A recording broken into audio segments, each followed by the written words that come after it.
ಬರೀ ಸಣ್ಣ ಪುಟ್ಟ ಅಂಗಡಿಗಳ ಮಾಲೀಕರದ್ದು ಮಾತ್ರ ಇದರಲ್ಲಿ ತಪ್ಪಿಲ್ಲ. ಜನರ ಆರೋಗ್ಯದ ಮೇಲೆ ಹಣದ ಕೋಟೆ ಕಟ್ಟೋದಕ್ಕೆ ದೊಡ್ಡ ದೊಡ್ಡ ಕಂಪನಿಗಳು ಮುಂದಾಗಿವೆ. ಕವರ್ ಸ್ಟೋರಿಯ ತನಿಖೆಯಲ್ಲಿ ಇವೆಲ್ಲವೂ ಬಯಲಾಗಿದೆ. ಜನರ ಆರೋಗ್ಯದ ಮೇಲೆ ದುಷ್ಪರಿಣಾಮ ಬೀರೋ ಇಂಥ ಕಬಾಬ್ ಅಂಗಡಿಗಳ ಅಸಲಿ ಬಣ್ಣ ತಿಳಿಯೋಕೆ ಕವರ್ ಸ್ಟೋರಿ ತಂಡ ಮುಂದಾಗುತ್ತದೆ. ರಾಜಧಾನಿ ಬೆಂಗಳೂರು ಒಂದರಲ್ಲೇ 5,000ಕ್ಕೂ ಹೆಚ್ಚು ಇಂಥ ಅಂಗಡಿಗಳಿವೆ. 10 ಲಕ್ಷಕ್ಕೂ ಹೆಚ್ಚು ಮಂದಿ ಪ್ರತಿದಿನ ಇಂಥ ಕಬಾಬ್ ತಿಂತಿದ್ದಾರೆ. ನೀವು ತುಂಬಾ ಆಸೆ ಪಟ್ಟು ತಿನ್ನುವಂತಹ ಚಿಕನ್ ಕಬಾಬ್ ಯಾವ ರೀತಿ ರೆಡಿ ಆಗುತ್ತೆ, ಮತ್ತೆ ಆ ಕಬಾಬ್ಗೆ ಬಳಸಲಾಗುವಂತಹ ಚಿಕನ್ ಎಲ್ಲಿ ಮತ್ತೆ ಹೇಗೆ ಸಿಗುತ್ತೆ ಅನ್ನುವಂತಹ ಸಂಪೂರ್ಣ ಮಾಹಿತಿಯನ್ನು ಇವತ್ತಿನ ಕವರ್ ಸ್ಟೋರಿಯಲ್ಲಿ ನಿಮಗೆ ಕೊಡ್ತಾ ಹೋಗ್ತೀವಿ. ಬರೀ ಬೆಂಗಳೂರಿನಲ್ಲಿ 10 ರೂಪಾಯಿಗೆ 1 ಪ್ಲೇಟ್ ಚಿಕನ್ ಕಬಾಬ್ ಸಿಗುತ್ತೆ ಅಂದರೆ ನೀವು ಜಸ್ಟ್ ಊಹೆ ಮಾಡ್ಕೊಳ್ಳಿ. ಅದಕ್ಕೆ ಬಳಸಲಾಗುವಂತಹ ಚಿಕನ್ ಯಾವ ರೀತಿ ಇರುತ್ತೆ ಮತ್ತು ಅದು ಎಂತಹ ಕಳಪೆ ಗುಣಮಟ್ಟದ ಚಿಕನ್ ಅನ್ನುವಂಥದ್ದನ್ನು ನಿಮ್ಮ ಊಹೆಗೆ ಬಿಟ್ಟದೆ. ಯಾಕಂದರೆ ಬಹುಶಃ 1 kg ಚಿಕನ್ 180ರಿಂದ 200 ರೂಪಾಯಿ ಇರ್ಬೋದು. ಮತ್ತು ಸ್ಕಿನ್ ಔಟ್ ಅನ್ನುವಂತಹ ಚಿಕನ್ ಏನಿದೆ ಅದು 220ರಿಂದ 260 ರೂಪಾಯಿವರೆಗೂ ಕೂಡ ಇದೆ. ಇದು ಕ್ವಾಲಿಟಿ ಚಿಕನ್ ಅಂತಾರೆ. ಬೆಂಗಳೂರಿನಲ್ಲಿ ಕೇವಲ 10ರಿಂದ 20 ರೂಪಾಯಿಗೆ ಚಿಕನ್ ಕಬಾಬ್ ಸಿಗುವಂತಹ ಸಾಕಷ್ಟು ಕಡೆಗಳಲ್ಲಿ ನಾವು ಹೋಗಿ ಆ ಚಿಕನ್ ಕಬಾಬನ್ನು ಪರ್ಚೇಸ್ ಮಾಡಿದ್ವಿ. ಇಂತಹ ಕಳಪೆ ಗುಣಮಟ್ಟದ ಚಿಕನನ್ನು ತಿಂದರೆ ಜನರ ಆರೋಗ್ಯ ಏನಾಗುತ್ತೆ ಅದನ್ನು ನೀವೇ ಊಹೆ ಮಾಡ್ಕೊಳ್ಳಿ. ಯಾಕಂದರೆ ಇದಕ್ಕೆ ಬಳಸಲಾಗುವಂತಹ ಎಣ್ಣೆ ಏನಿದೆ ಇದು ಸೆಕೆಂಡ್ ಕ್ವಾಲಿಟಿ ರಿಫೈನ್ಡ್ ಆಯಿಲ್ ಆಗಿರುವಂಥದ್ದು. ಯಾಕಂದರೆ ಇದನ್ನು ಮೊದಲೇ 5 ಲೀಟ್ರ್ ತಂದಿಟ್ಕೊಂಡಿರ್ತಾರೆ. ಆ 5 ಲೀಟ್ರ್ ಖಾಲಿ ಆಗೋವರೆಗೂ ಕೂಡ ಅದನ್ನೇ ಕಂಟಿನ್ಯೂ ಆಗಿ ಆ ಚಿಕನ್ ಕಬಾಬ್ಗೆ ಬಳಸ್ತಾರೆ. ಈಗ ನಾವು ನೋಡ್ತಿರುವಂತಹ ಈ ಚಿಕನ್ ಏನಿದೆ ಇದರ ಬೆಲೆ ಕೇವಲ 1 kgಗೆ 30 ರೂಪಾಯಿ ಮಾತ್ರ. ಇಂತಹ ಚಿಕನ್ನನ್ನು ಹೋಲ್ಸೇಲ್ ಆಗಿ ತಗೊಂಡ್ರೆ ಅವ್ರು 20 ರೂಪಾಯಿಗೆ ಕೂಡ ಕೊಡ್ತಾರೆ. ಯಾಕಂದರೆ ಅಲ್ಲಿ ಹೋಗಿ ನಾವು ಕಬಾಬ್ ಮಾರಾಟ ಮಾಡಬೇಕು ಅಂತೇಳಿ ಯಾರ ಹತ್ರ ಆದರೂ ಹೇಳಿದ್ರೆ ಸಾಕು, ಅವರು ಹೋಲ್ಸೇಲ್ ಆಗಿ ಮಾರಾಟ ಮಾಡ್ತಾರೆ. ಅಂದರೆ 20 ರೂಪಾಯಿಗೂ ಕೂಡ ಅವ್ರು 1 kg ಕೊಡ್ತಾರೆ. 10 kgಗೆ 200 ರೂಪಾಯಿ ಕೊಟ್ಟರೆ ಸಾಕು, ಅವರು 10 kgಯ ಚಿಕನನ್ನು ಕೊಡ್ತಾರೆ. ಇದನ್ನು ತಗೊಂಡೋಗಿ ಕಬಾಬನ್ನು ಮಾಡ್ತಾರೆ. ಆ ಕಬಾಬನ್ನು ನಿಮಗೆ ಕಡಿಮೆ ರೇಟ್ಗೆ ಮಾರಾಟ ಮಾಡ್ತಾರೆ. ಇದರಿಂದ ಎಂತಹ ದೊಡ್ಡದಂತಹ ಆರೋಗ್ಯದ ಸಮಸ್ಯೆಗಳು ಉಂಟಾಗ್ತವೆ ಅಂದರೆ ಇದು ನಿಜಕ್ಕೂ ಕೂಡ ಚಿಕನ್ನೇನಾ ಅಥವಾ ಬೇರೆ ಏನಾದರೂ ಮಿಕ್ಸ್ ಮಾಡ್ತಾರಾ? ಕಲಬೆರಕೆಯ ಆಯಿಲ್ ಬಳಕೆ. ಕಬಾಬ್ ಮಾಡುವಾಗ ಶುದ್ಧವಾದ ಆಯಿಲ್ ಬಳಸಬೇಕು. ಆದ್ರೆ ಇಲ್ಲಿ ಸೆಕೆಂಡ್ ಹ್ಯಾಂಡ್ಸ್ ಕಲಬೆರಕೆಯ ಎಣ್ಣೆ ಬಳಸ್ತಾರೆ. ಒಂದು ಸಾರಿ ಬಳಸಲ್ಪಟ್ಟ ಎಣ್ಣೆಯನ್ನ 5 ತಿಂಗಳವರೆಗೂ ಬಳಸ್ತಾರೆ. ಇಂಥ ಕಲಬೆರಕೆ ಆಯಿಲ್ ತಿಂದ್ರೆ ಗಂಟಲು ಬೇನೆಯ ಜೊತೆಗೆ ಹೃದಯದ ಕಾಯಿಲೆ ಕೂಡ ಬರುತ್ತದೆ.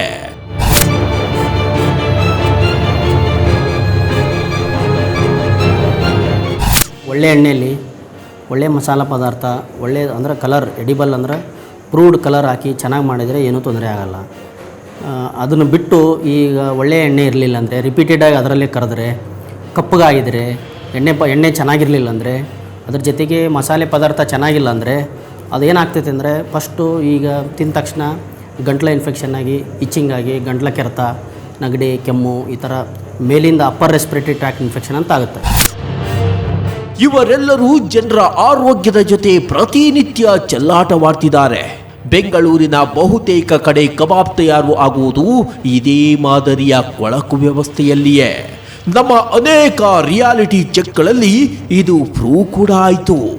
ಈ ಸಂದರ್ಭದಲ್ಲಿ ಅನೇಕರು ನೀವು ಇದೆಲ್ಲ ತೋರಿಸಿ ಬಡವರ ಹೊಟ್ಟೆ ಮೇಲೆ ಯಾಕೆ ಹೊಡಿತೀರಾ ಅಂತ ಪ್ರಶ್ನಿಸಿದ್ರು. ನಿಜ, ಕಬಾಬ್ ಬಿಸ್ನೆಸ್ ಬಂಡಿ ನಂಬಿ ಅದೆಷ್ಟೋ ಜನ ತಮ್ಮ ಬಾಳ ಬಂಡಿ ಸಾಗಿಸ್ತಿದ್ದಾರೆ. ಹಾಗಂತ ಬೇರೆಯವರಿಗೆ ವಿಷ ಹಾಕಿ ತಮ್ಮ ಮನೆ ಬೆಳಗಿಸುವುದು ಸರಿಯಲ್ಲ ಅಲ್ವಾ? ತಿನ್ನೋ ಆಹಾರ ತಯಾರಿಸುವಾಗ ಕನಿಷ್ಠ ಸ್ವಚ್ಛತೆ ಹಾಗೂ ಕ್ವಾಲಿಟಿ ಸಾಮಗ್ರಿಗಳನ್ನಾದರೂ ಹಾಕಬೇಕಲ್ವಾ?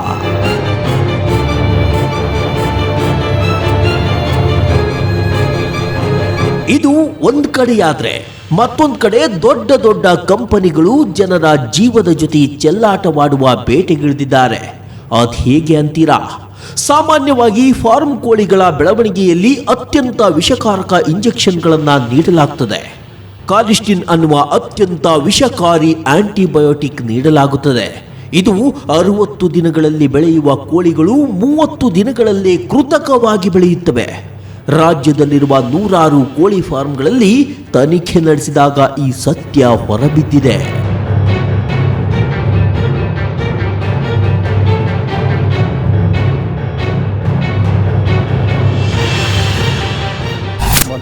ಫಾರಮ್ ಕೋಳಿ ಇದು ಬಾಯ್ಲರ್ ಸಾಕ್ತಾಯಿದ್ವಿ.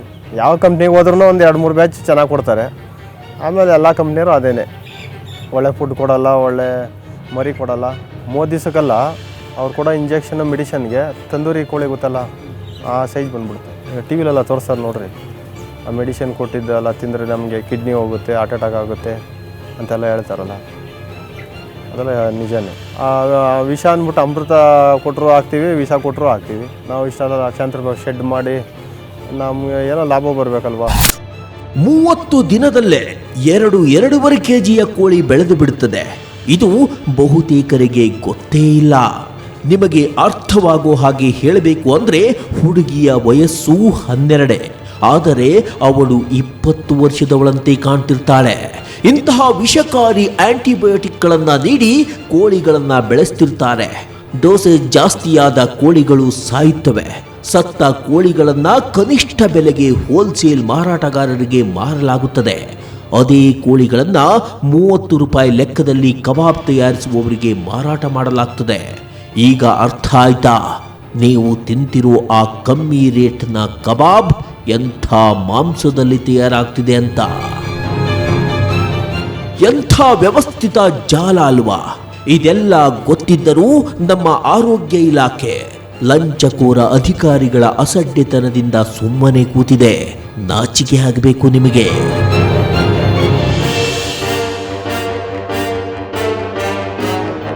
ತಮ್ಮ ಹಣದ ದಾಹಕ್ಕೆ ಜನರ ಆರೋಗ್ಯದ ಜೊತೆ ಆಟವಾಡ್ತಾ ಇರೋ ಇಂಥವರ ವಿರುದ್ಧ ತಕ್ಷಣವೇ ಕಠಿಣ ಕ್ರಮ ಆಗಬೇಕಾಗಿದೆ. ಆದಷ್ಟು ಬೇಗ ಸರ್ಕಾರ ಇತ್ತ ಗಮನ ಹರಿಸುವಂತಾಗ್ಲಿ ಅಂತ ಹೇಳ್ತಾ ಇವತ್ತಿನ ಎಪಿಸೋಡ್ ಮುಗಿಸ್ತಾ ಇದ್ದೀವಿ.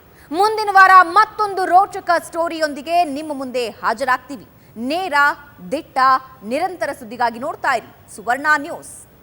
ನಿಮ್ಮ ಅನಿಸಿಕೆ ಅಭಿಪ್ರಾಯ ಬರೆದು ತಿಳಿಸಬೇಕಾದ ವಿಳಾಸ ಕವರ್ ಸ್ಟೋರಿ ವಿಭಾಗ, ಸುವರ್ಣ ನ್ಯೂಸ್, ನಂಬರ್ 36, ಕ್ರೆಸೆಂಟ್ ರಸ್ತೆ, ಶಿವಾನಂದ್ ಸರ್ಕಲ್, ಬೆಂಗಳೂರು 01. ನಮ್ಮ ಇಮೇಲ್ ವಿಳಾಸ coverstory@suvarnanews.in.